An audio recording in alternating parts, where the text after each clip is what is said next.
امام زین العابدین مسجد نبوی شریف سے نکلے تو ایک شخص نے معاذ اللہ آپ کو گالیاں دینی شروع کر دی۔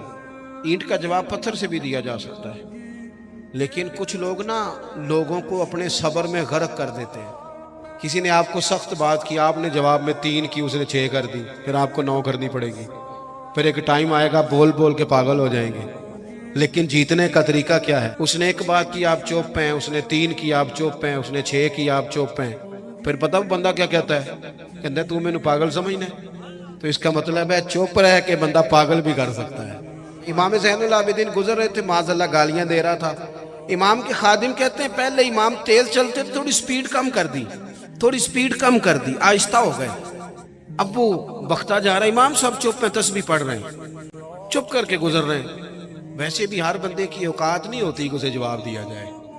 امام صاحب نے قدم آہستہ آہستہ کر دیے، امام صاحب کا گھر آ گیا تو امام صاحب ٹھہر گئے، پیچھے پلٹ کے دیکھا تو ہنسے، کہنے لگے بیلیا میرا گھر آ گیا ہے، کوئی بات رہ گئی ہو تو کر لو، رہ گئی ہو تو کر لو۔ وہ شخص کہتا ہے مجھ پہ تو بجلیاں گری، میں سکتے میں آ گیا۔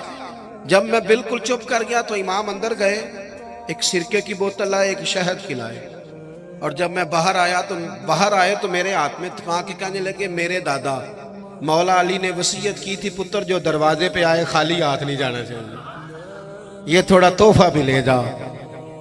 وہ شخص پیروں میں بیٹھ گیا، کہنے لگا حضور مجھے تو کسی ظالم نے شرارت کی تھی، اس کام لگایا تھا، مجھے تو سمجھ آ گئی ہے آپ واقعی خون رسول ہیں۔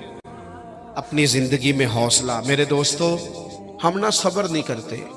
چلیں 2 منٹ کے لیے بھائی نے سخت لفظ کہہ ہی دیے تھے، پر بھائی تھا نا، اگر صبر کر لیتے تو رشتہ بچ جاتا۔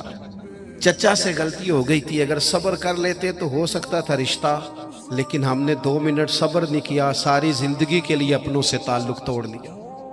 صبر، اطمینان، تھوڑا ٹھہراؤ۔ کوئی ہمیں کچھ کہہ بھی جائے تو کیا ہے ہم بھلا، کیا ہو گیا کسی نے کچھ کہہ لیا، کیا مطلب بت بنا لیا اپنا، اور خدا مجھے ایسی خدائی نہ دے کہ اپنے سوا کچھ دکھائی نہ دے۔